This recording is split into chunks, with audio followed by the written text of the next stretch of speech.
அதிகமா இருக்கு. Belly fat மட்டும் இருக்கா அப்படின்னா, வயிற்ற சுத்தி சதை இருக்கும்.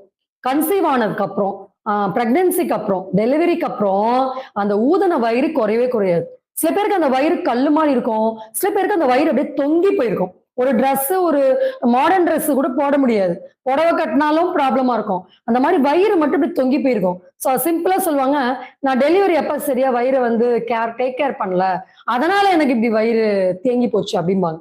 அப்ப இந்த மாரி வயிறு ரிலேட்டடான பெல்லி ஃபேட். இந்த வயிறு மட்டும் வீக்கமாவோ, இல்ல உப்புசமாவோ, இல்ல அது மட்டும் ஃபேட் இருக்க மாரி இருந்தா, அதற்கான காரணம் என்ன அப்படின்னு நம்ம பார்க்கணும். லிவர் தான்.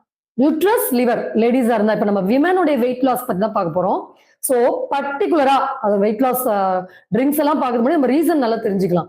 அப்ப அந்த பெல்லி ஃபேட் வருது இருக்கு.